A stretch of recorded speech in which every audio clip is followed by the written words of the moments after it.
You gonna clap again? So you doing the ASMR?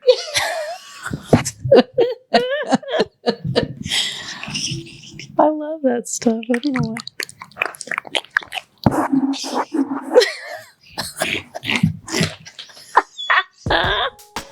I recorded that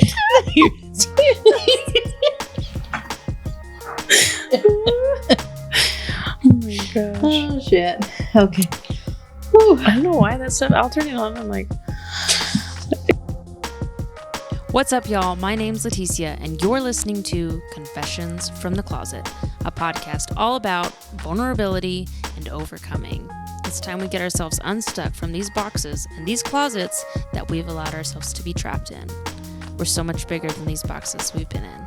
It's time we go deep, y'all. What's up, y'all? Welcome back to another week of Confessions from the Closet. This is part 2 from last week's episode, just a continuation of what we were talking about. Obviously, I mean, we've changed outfits and everything. If you watched last week, really, we just changed jackets. If you're not watching and you can't see us. So yeah, last week's episode, I just felt like it was at a point where we just needed to end. It was a good wrap-up point. And so today, I want to talk about Jojo's first breakup, because I just think we can lead into our breakup. And then there was something you had brought up that was our friend's son came home wearing a skirt the other day, and his response to that, which I thought was like a great response and a great like topic of how parents see, like when your kid comes out, like what parents' fear is. It's not, they don't want you to be LGBTQ usually. Sometimes it is. But that what that fear is rooted in, and it is valid. So, yeah. Ready? Your microphone seems like super far from your face. Like the whole thing. Like the stand. I'll get you one of these fancy ones, okay? My energy drink is down there. I'll let you order me some of these fancy ones. We'll put them on the wall. And they can come this way. Cool. I'll let you pay for them and everything. Thanks. I know, I'm so considerate. It's your Christmas present. You're welcome. You're welcome. Okay. You're so cute. So which one do you want to talk about first? Let's talk about Jojo. You want to talk about Jojo first? Yeah, that's what you were going to talk about. Okay. So Jojo, as if you've listened to our episode where we first talked about Jojo coming out, thank you to all the people who viewed it. It is our top viewed YouTube video. I think we're at like 800 plus views. I love some Jojo. Oh my gosh. Jojo fans are, she calls them the Seawinators. I learned that on Dancing with Stars last night. Yeah. What's it called? The Seawinators. Siwa. Like Siwa. Siwa. Like Okay, her last name. Yes. The Seawinators. Sounds different when my 3-year-old son says it. Jojo Siwa. He's a fan too. Oh, he is like her number one And 3-year-old Amaya has fan. been a fan for years. Oh, Paulo's fanatic. Like he can hear her voice on my phone and like comes running. Let me see, Mom. Yeah. Let me see Jojo. Jojo. He doesn't talk like that. That was way too baby. Yeah, I was like, what was that? He talks like a grown man. Yeah, he's very good language skills for that boy. Mm-hmm. Too good. Leave me alone. Yeah. Yeah, leave me alone. Don't touch me. Okay. I need a moment. I need just to take a minute. That's what he told me last night and today. Okay. Anyways, yeah. So thanks to all the people who have viewed on YouTube, because that Jojo fans are for real. I got corrected on that video on some dates I had wrong, which we've discussed. But it made me laugh because they're loyal, and I love that. And that's really what, as a person who's a creator, that's what you want, is just loyal fans. It doesn't have to be like her 20 million fans or whatever. Just the loyal ones that are there. Like they're invested in your story and who you are. We have a good 5. Yeah, we got 5 loyal fans. It's my mom. Then my daughter. No, I'm just kidding. So we had talked about how she had a girlfriend that she started dating, I guess it was last year, and they were dating at the beginning of Dancing with Stars, but it has officially been confirmed that they did break up. Jojo finally commented on it. Leticia was waiting for confirmation. I was like, Monty, I know they broke up. She is not in that video. They're not posting together. She's not at Dancing with the Stars. I told y'all this is something we regularly do with people who we're friends with on social media. I'm like, look, did you notice they're not posting together anymore? Like, we just, I don't know. I guess it's a game for us, which is sad. Us. We talk about this. We'll both discuss You it. Okay, talk maybe it's about me. I just notice when the pictures change. Very observant. Anyways, so she did break up. They were together for 9 months, excuse me. And this was Jojo's first love. Her words. So what she said? Yes, this was her first love. And she's 18. And it made me think about, like, because I had dated a guy for 4 years in high school and college. And then I was engaged to a guy in college, a different guy. So I had long relationships. Mm-hmm. But like those breakups were not as traumatic as when I had come out of the closet. Those girl breakups. Yeah. So I was like, that's something we should discuss, because I don't think straight people are going to understand this. No. Because they're called late bloomers. I don't think I was, well, maybe I was a late bloomer because I was like 25, 24? 24. I think I was 24. I married you when I was 26. But I also met you like right before I turned 26, as in 3 days before I turned 26. So I came out like 24-ish. So when I broke up with my high school sweetheart, as he was called, because that's what you're called, I guess, if you date in high school. And then after, he was not a sweetheart. He was actually really mean, and that came from his own insecurities. I broke up with him. Don't worry.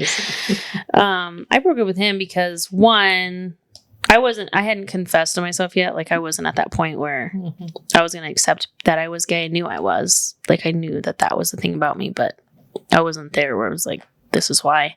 Mm-hmm. I just realized it was such a toxic relationship. We break up and get back together, break up, and it was very codependent, especially on his end, and it just got to be too much. And he was verbally abusive.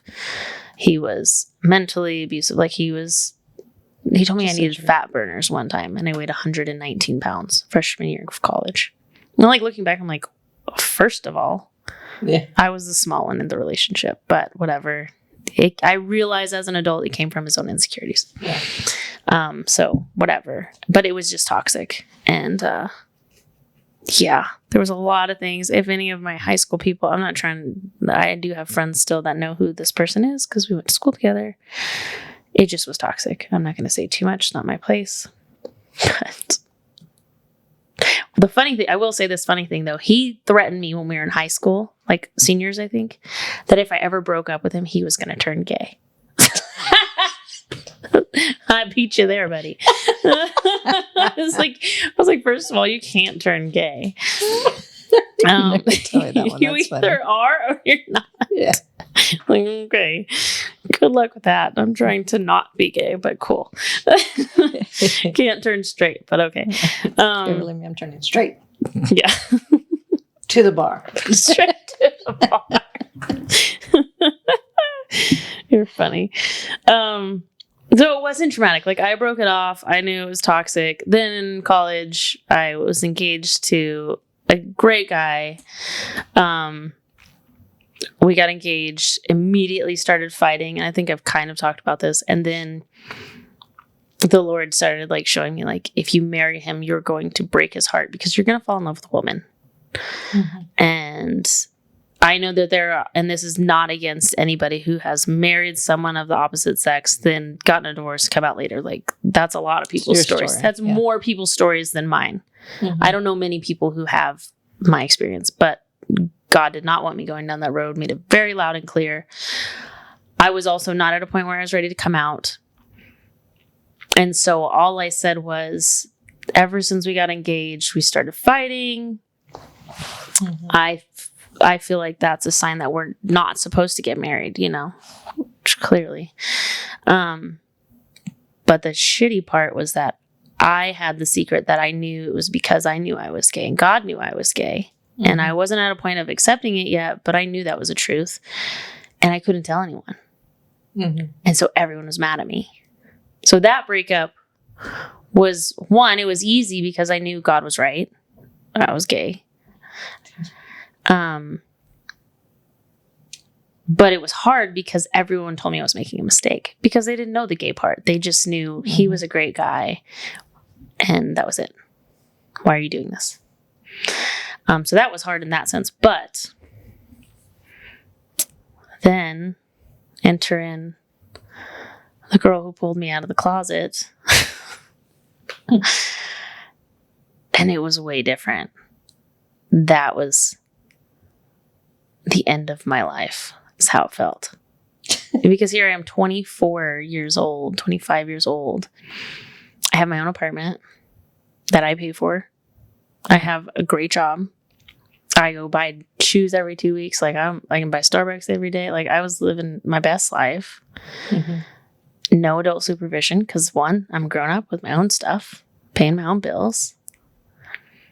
And then I meet this girl, and I feel like I'm mostly talking. You're not sharing any of your story. Do I need to keep telling mine, and then you're going to tell yours? Go. I know you're going to laugh. You always laugh at me in this story because it is funny. And should I just share the whole bits of it? How I met this person? It was really quick. I was a trainer in Houston. One of our programs that me and one of the other guys ran was there was a law firm company type thing. And they paid for their employees if they wanted to be a part of this workout program. The company paid for it, and we ran the program. And so I didn't actually run the program. I was there to help with marketing, so I was taking pictures in the beginning. Eventually, I took over the program. But the first night that I took pictures, there was this girl there who was flirting with me. And then I started training them, and we became friends, but started texting me and asking me questions. And it was very obvious that she was into me. And I was finally at this point where I was wrestling with this. You're all laughing. And this is also the time where I saw God, for the Bible tells me so. I read A Letter to Louise. I was reading all these books to help myself with these feelings that were starting to come out. So I was also having this wrestle with God, God, okay, obviously I have a thing for this girl and she has a thing for me, but I still felt like I was going to burn in hell if I acted on these feelings, but they were so strong. I didn't have any sneaking around I had to do as far as from my parents. I had my own place. I did have to sneak around for my job because it was a very Christian, religious, we'll say, strict, close-knit group. So, God, yes, I made you gay. Love you. Perfect. We're good. So I accepted that I was gay. And then we started a relationship, and it was a whirlwind. This girl was straight. Which is why, for all the people listening, us gay folk, most of us do not want to date straight women. Because for them, it's probably just a experiment or fling. Yeah. Then you got us on the other side. First time I was oh my gosh, I get it now. I get the romantic comedies. I get my sister's boy crazy sneaking out of the house. I would have snuck out of the house for this feeling. Yeah. But I didn't allow myself to feel those feelings in high school or act on them. I felt them. We've talked about, I don't think on the show yet, but I had a best friend who I had a crush on, and she had a crush on me. We're both now married to women. And we've talked about it now as we're adults. Oh my gosh, we were just kids and we didn't act on any of these feelings.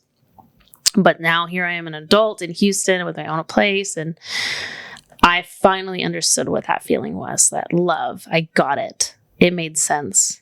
It wasn't this other thing. It was just I got it. This is what falling in love feels like. I didn't have to. Several people asked, my sister and my boss, are you struggling? Is she making you stumble? Are you struggling with being gay? I'm like, no, I was struggling with being straight. This is right. I get it. I understand now. Like, you know? And then that relationship, obviously, because she was straight, ended like within 3 months. And we were best friends, which is kind of funny to think now that I'm saying it, because Jojo and her girlfriend that broke up, they were best friends before they started dating. And that's something she said in her interview. We're still best friends. And that was the hardest part of the breakup, was that she was going to lose her friend. Yeah. But they kept that. And my friend, she was still my best friend. But the hard part about it was, because she was straight, and she ended up becoming my roommate, I had to watch her date other people. And meanwhile, I'm here with all my new gay feelings, watching her go and date other people and all this stuff. And I mean, end of the world. It crushed me. Yeah. And that's so, just feeling for Jojo like this week, and it's so cheesy, but it's like, I remember that first time falling in love. And I'm so thankful to my friend who pulled me, because that's what I said, she pulled me out of the closet. If it weren't for her aggression and pursuing me, who knows how long I would have been in the closet, because I was too scared to act on those feelings. You might have never met me, babe. Yeah. I don't know. But man, it was like heart crushing for months. And so I was too afraid to meet women.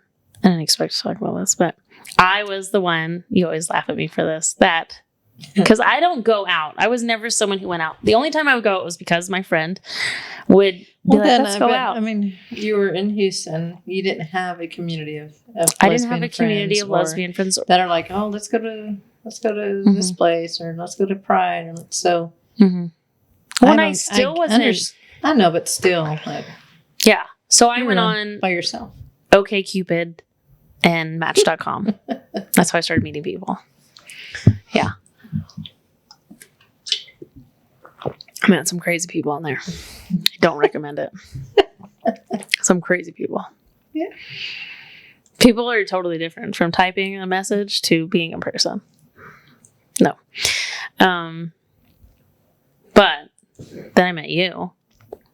And that all, meeting my friend who pulled me out of the closet, doing online dating for, I think it was like maybe a year, less than a year. And then I met you. And I was done with all that shit. And then 26 days later, I proposed. The rest is history. And you're now my longest relationship. Congrats. 8 months. Did you say 8 months? 8 years, lady. It's almost, what's the day? The 10th? Yeah. 1 month. It'll be 8 years of marriage. Crazy. Mm-hmm. How was your first breakup? I just talked for like 20 minutes straight. Literally 19 minutes. My first breakup. Like, because you dated one guy, right? Kind of. Yeah. And it was just like, whatever. It was more like acting the part. I don't want to talk for you, so I'm talking with you. What did that energy drink do? Oh my gosh, woke me up. Ready to party. Like, whoa. Why do I not drink these every day? I forgot to put on vitamins today, too. I haven't even finished it. It's so good. I'm like halfway. I probably shouldn't have any more. Are you going to talk? It didn't do anything for you, obviously. I'm a little weak. I didn't finish. I mean, I've been sipping on it, but I don't really have anything to talk about on that topic. Yours wasn't as traumatic? Your breakup? Or was your first breakup just like it was just time to end? I understand the difference between when you're dating a man, and then when I had my first girlfriend, I was like... The difference of feelings. Oh, feelings, yes. It's crazy. Yeah. And didn't get to experience it until like 20s, you know? Yeah. Oh, yeah. It's crazy. I know. I love seeing like today's high schoolers getting to go to prom with their girlfriends, or like the first how crazy boy would won that have prom been? queen Yeah. or a homecoming queen the other day or something like that. I was just, it's so cool to me. And I know it disgusts a lot of parents, but whatever. Like, you need to wake up. I'm sorry. Because it's beautiful to me, because I hated myself in high school. And from the time I started figuring it out, like when I was in middle school, I hated myself. I didn't want anyone to figure that secret out. Yeah. Or figure out that secret. Is that right? I didn't want anyone to find out, because they would think I was gross too. And to see these kids living in their truth, because that is who they are, or even if they're getting the freedom to experiment almost. I mean, like, just figure out who they are before they're out of your roof, which I think is, we were talking with our neighbor the other day. And I think giving our kids as teenagers the freedom to do that under our roof versus when they're out in the world without any supervision or any adult who has more wisdom to talk to is so important, because it's like, okay, wait, so maybe Amaya takes an interest in girls one day and then decides, no, I want to be with a guy. I would rather us give her the safety to do that under our roof when she's allowed to start dating anyways, which is at like age 40. No, I'm just kidding. She's so pretty. Both of her kids are beautiful. But I would rather give both of them the freedom to figure out who they are. Huh? Oh my, this pill is driving I know. crazy. To figure out who they are under our roof with our guidance and our wisdom and our supervision versus out in the world. Like, I might have not gotten on Match.com and OkCupid and done all those things, which I learned from all those relationships. I'm not going to say I didn't. I did learn different things, but I would rather, because also my mom knew I was doing that as an adult, because I was out to her, and her fear was, you never know when you're going to get catfish, because there are some crazy people who could pretend to be gay, meet you, kill you, beat you. You know, that is also a truth and a reality. So online dating wasn't the best choice, but whatever. I survived, I guess. But yeah, I would rather give our kids the freedom, which I think we already do, and are pretty dang strong-willed, to just figure out who they are. Yeah. We'll have that relationship too, to where they can talk to you about things. Oh, I have we've already talked to my You think she's pretty? Yeah. Cool. No, Mom, I like boys. That's what she told me. And she was very open about it. And, you know, we kind of talked about that. And, but yeah, having that conversation, hey, it's okay either way. Yes. Almost. And I think it's also important for us in our house, especially, is like that whole, you don't have to come out. It's just like, I'm dating someone. Okay, what's their name? Like, you don't have to say it's a girl or a boy. It's just like, who are they? It doesn't matter to me. Are they kind? Do they value themselves? And do they value you? Because if they don't value themselves, they're probably going to be abusive because of insecurity. And we talk about that, like teaching your kids to value themselves. Like, you're important enough by yourself. You don't need someone. They can add benefit to your life, add joy to your life. Great. But you're enough. And that's something we're learning. Like, I told you I listened to this amazing podcast. We Can Do Hard Things by Glennon Doyle. But it was an episode, and they're talking about like falling in love, her and Abby. We're talking about this, and it's just about, you know, we have these different loves in our life, and that person wasn't the one, was something they were saying. And her sister, who's on there, said, but there's only one common denominator in all of those relationships, and it's you. So it's like, what did you do wrong? What could you have done differently? Because finding that one true love, they said, is more like, it's you. It's learning to love yourself better each time. And Abby said, falling in love with Glennon gave her the permission to fall in love with herself, to love the things that are different about herself. And I completely agree. As they were talking about it, I was like, oh, it's you. You fall in love with yourself. Like, you're the one thing. And we say this all the time. you love yourself and you love your neighbor. But if you don't love yourself, how can you love your neighbor? Mm-hmm. If I don't love me, how can I love you? And I completely agree with what Abby said. You allowed me to become myself, and you're still allowing me to become myself. I still haven't completely found that person that's in there. I'm getting closer, but you give me permission to do that. You buy the new wardrobes when I change my mind, push me towards my passions. And anyways, that kind of went off on a sidetrack, but it's just the importance of teaching our kids now to value themselves so that when they do get in a relationship, it can be beautiful. Yeah. And they know when something's toxic and they can end it and not be like me and spend 4 years in it. Oh, Which you've done. Yeah. You did that. You were in some toxic relationships and a couple right before me. Yeah. Which was part of why I think our marriage was so hard in the beginning. We were both so broken, which we talk about all the time. We had to heal together and apart because we had different wounds. But anyways, which I think just talking about that you can go back into the next topic that you wanted to bring up, which was about our friend and his son. Oh, yeah. And parenting. So go ahead. It's your topic.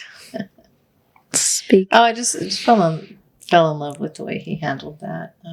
He just pretty much said that noticed his kid started dressing different, came home like wearing skirts and stuff, and was like, whoa. And of course, when you hear that, you automatically think maybe, okay, are they gay? Are they gay or not? Whatever. That wasn't his case. His case was just like, I feel like if I look good in something, I'm going to wear it. And that's what the son said. Yeah, that's sweet. I like that. Yeah, but being that's what we talk about, letting their kids be free and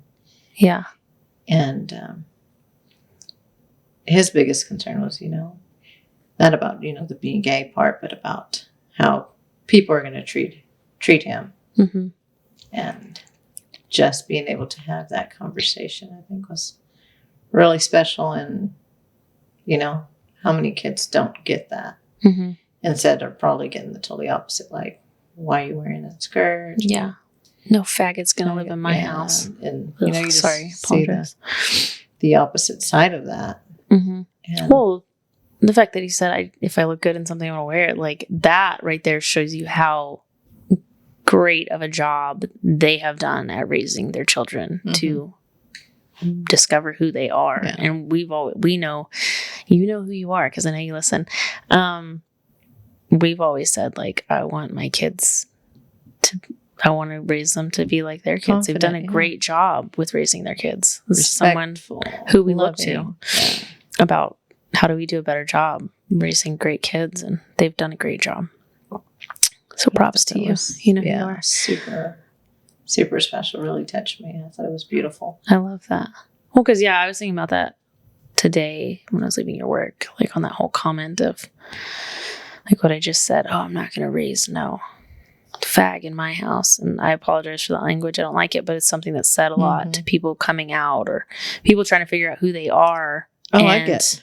And that's toxic masculinity at its finest. Like Apollo painting his nails. Yeah. Oh, like why do you do that? I am on the edge about that. Like, I don't want anyone to say anything. That's for girls. Like, no, it's for nails. Yeah, I mean, Maya paints his nails. He wants to be weird. He's with three girls. Yeah, it's just not gonna. We paint our nails. Literally the most boyish. Yes, he's very, very.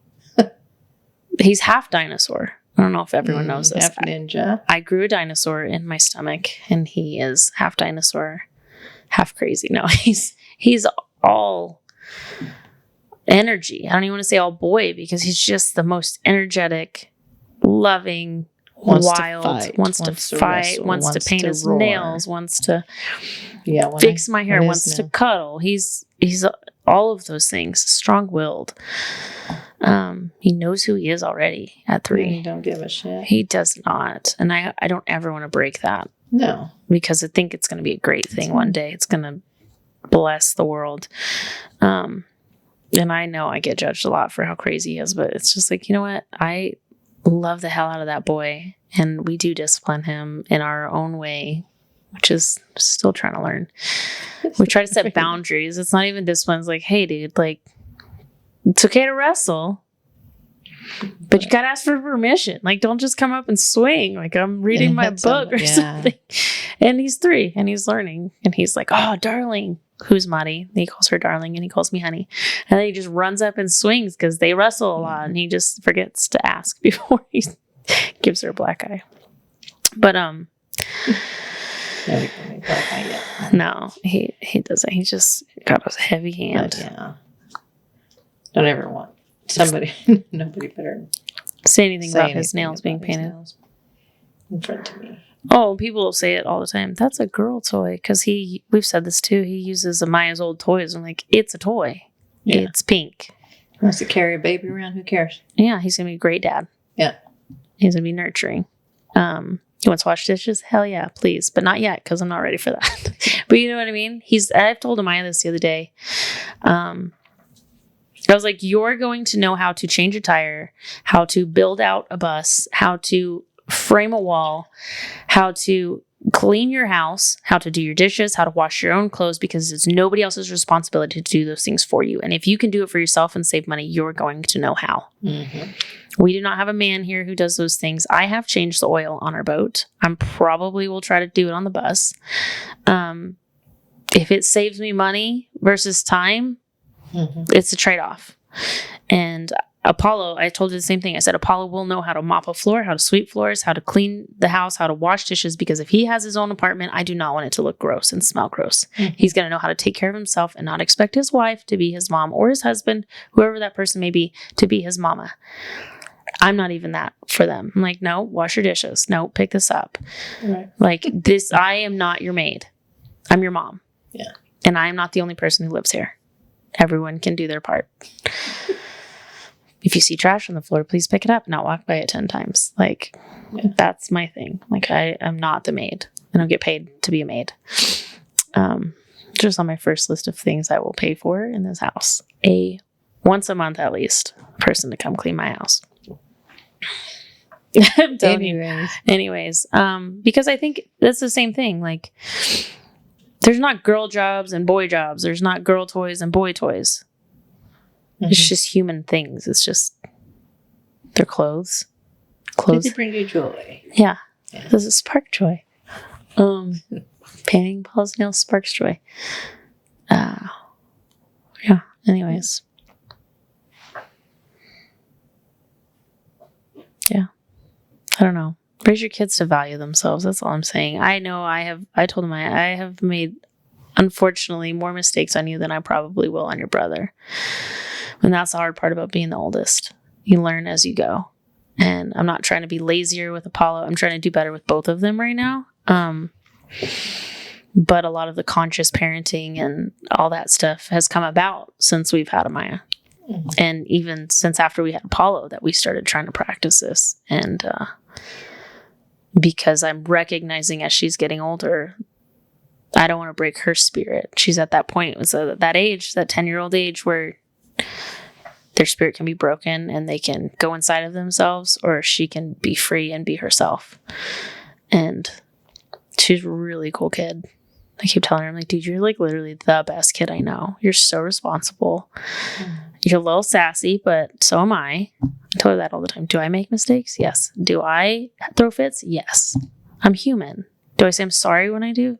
Yes. And that's the only thing that matters. Recognize when you made a bad choice. Say you're sorry and move on. I don't know.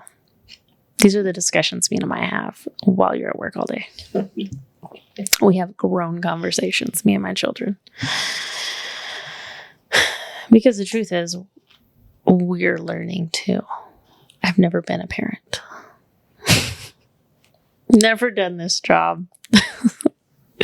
My sister posted something that's... You're doing it for 8 years now. Yeah. And I've learned a lot in the past 3. Veronica, my sister, posted something that said, your kids don't realize they're watching you grow up too. Like, we're watching our kids grow up, but they're also watching us grow up. And I was like, oh man, yes. Because there's nothing like being a parent to show you all of your flaws. It's like looking in the mirror and like, whoa, I didn't realize that about myself. Parenthood does that. And it's beautiful and hard all at the same time. Anyways. Agreed. Yeah. So what was the moral of that episode? Love your children. Love yourself. You are valuable. That first breakup is hard. There's nothing like falling in love and realizing those feelings for the first time. I was like in shock because I thought I was broken my whole life until I was like, oh, that's what my sister was going nuts about. I get it now. Because I'm not someone who likes to break rules, which is probably why I never acted on those feelings growing up. Because I had feelings. And there was a person I had feelings for. But I just knew for sure everyone was going to know and I was going to go to hell. So, yeah. Anyways, thanks for listening to our random conversations. It always seems to come back to love yourself. You're loved by God. Raise your children to value themselves. There's always that full circle for us. Yeah. I think those are like our main like core values. Like, what is it? Glennon says like your kids aren't going to learn to be brave if they don't see you be brave. The same thing. My kids aren't going to learn to love themselves if they don't see us love ourselves. And loving each other. Yeah. Mm-hmm. They don't see us valuing who we are and loving and accepting who I am and my quirks. How are they going to do it? Because they learn by showing, not by telling. So do as I say, not as I do kind of things. Like, they're going to do what you do. Yeah. That's why Maya constantly organizes her closet. Because she sees me do that. She does as I do. Yeah. Yeah. Anyways, anything else? I'm good. Yeah. Well, I think I spoke on toxic masculinity and then we kind of went to the nail polish thing. But I think even with religion and that toxic masculinity, like, and I thought, because I'm sorry, I'm coming back, like rabbit trail, bunny trail, whatever it's called. Like when a woman compliments another woman, it's like, oh my God, you're so pretty. And then like, no homo or whatever, like not gay. There was a conversation I heard that was like, why do we have to say that? It's very homophobic to say something like that. Like if I, as a gay woman, and I tell my best friends this all the time, oh my God, you look so pretty. I love your hair. Like that outfit looks really good on you. Or I'll tell Wendy at church, I'm like, that color is your color. I love that color on you. It's so pretty on you. Mm-hmm. I'm not hitting on her. I'm complimenting her. Mm-hmm. Because one, as believers, what did we learn this weekend? We are supposed to edify each other, to encourage each other. And one of those things is telling people when they look good. Mm-hmm. Because maybe they don't feel like they look good. And to hear it from someone else is going to make their day and boost their confidence. Mm-hmm. And that's what we're here for. Mm-hmm.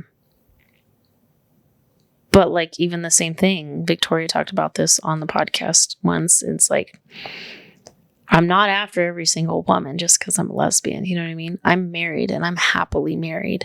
And me and you both have this confidence and trust and security in a relationship where we can say someone else is pretty or a man is handsome. Mm-hmm. And it's not like, oh my God, so you're going to leave me for them? Like, no, like, yeah, I have eyes too. They are. You're right. Mm-hmm. We both tell our friends when we think they look beautiful. That's just who we are. We're encouragers, I guess. But, that toxic masculinity of I'm not going to raise some homo in my house or whatever. It's like, but what's so wrong with that? Mm-hmm. And I didn't tell you this. Our friend, who's been on the podcast as well, her children were they gave a ride home to one of their kids' friends, and one of the kids said, "But aren't they gay?" And the mom was like, so what? What does it matter? And that kid thought that that person had a crush on this other sibling. I'm trying to like not use pronouns or names. So it's hard. Anyways. You lost me at hello. Are you lost? Well, I don't want to use. We'll talk about it later, but go ahead. So anyways, they thought that the kid they were giving a ride home had a crush on that sibling that said, can we give them a ride home? Mm-hmm. And the mom was like, what does it matter if they're gay? And one of the kids said, well, they're different. And the mom was like, well, how? Leticia and Maris are gay, but they're our friends. And she's like, but they're gay too. And Doug and Rafa are gay. Mm-hmm. It's like, but they're different. And she's like, no, it's the same thing. And so what we were talking about was, because she's like, I'm not trying to make this sound bad. And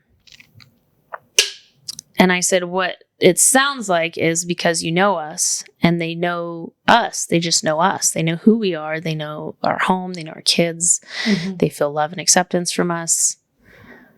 Their definition of gay from what they're getting at school must be different. It's a bad thing. Mm-hmm. And so that's where that fear came in. She's like, I didn't even think about it like that. You're probably right. And it's the same thing. I'm not going to raise no homo. Well, what is your definition? Are you afraid of what they might turn out to be because there haven't been enough good positive images of gay people or trans people who are successful and kind and loving? And what does success even mean? I mean, you know what I mean? Success is in the eye of the beholder. A whole different topic, but it's that toxic masculinity or that toxic religion or that indoctrination or that fear of, well, if you're gay, you're not going to be successful. Or you're going to, be a pervert or be a pedophile or be all these negative words that are associated with us as a community. And I don't know. It's just like redefining that definition. And so if you are a listener, it's your job in your family to define what that is. And whether it's, we cuss a little bit on this, but whether it's showing our story or showing Jojo's story on Dancing with the Stars, and she's this amazing, successful, kind, joyful person who also has pain and normal human things as well. Mm-hmm. She just doesn't put it out there for all of the world to see. Another reason I don't think you should put that kind of stuff on Facebook, but whatever. We are normal humans, We love each other. I happen to fall in love with a woman. I'm attracted to women. I'm married to a woman, but I'm a normal person. Just like, it's like I said in the last episode, we have more in common than we don't. And it's our jobs as parents also, or as humanity, to redefine that definition. And I think that's where there's been people in our lives who flip-flop back and forth between I'm gay and then, oh, no, I'm back with opposite sex. Mm-hmm. And it's like the reason that kind of thing irritates me is we are trying so hard to make progress for our community. And to be like, look, we are just the same and we deserve all the same rights, is because, okay, well, if you want to flip-flop back and forth, just say I'm bi or I'm pan. Don't say I'm super gay and then like go back to the opposite sex. Like make up your mind, because people already don't trust us and people already have a wall up for our community. And what you and I know us personally are fighting for is to normalize, like, look, we're the same. We're loved by God. We love God. We raise amazing kids. We love people. We're good people. You have an amazing career, like we're just trying to make the world a better place. And so it's like, what are our kids learning out in the world? And what are we teaching them in our house? I don't know. Yeah, it's good. Yeah. So that toxic masculinity, indoctrination stuff, like, what are you so afraid of if your kid's gay? Like I said, we're not just like perverts attracted to every single same-sex person. There are some people like that. There are a few in each community group. Mm-hmm. But don't put that all on everyone. Yeah. So, anyways. Yeah, I think that's a good place to wrap it up. What are you defining that definition as for your family?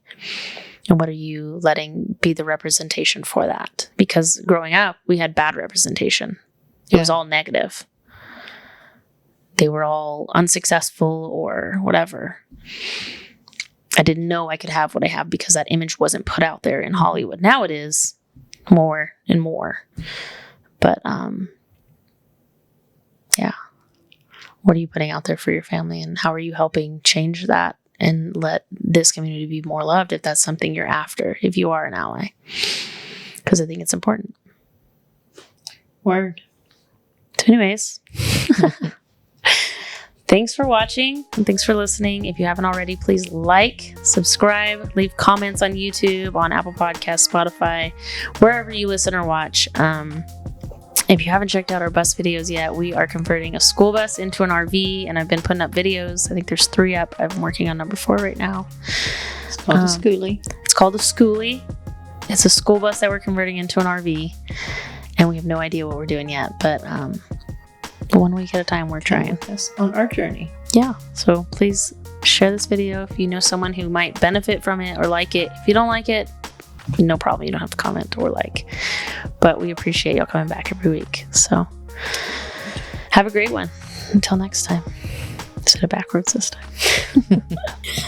They make a lot. There's so many followers. I'm telling you, so I'm gonna start doing that on my side hustle. We got the mic for it, the silver mic. That's what they all use because you can turn the gain up so loud. There you go. Check out my next YouTube channel. ASMR by Mari. ASMR by Mari.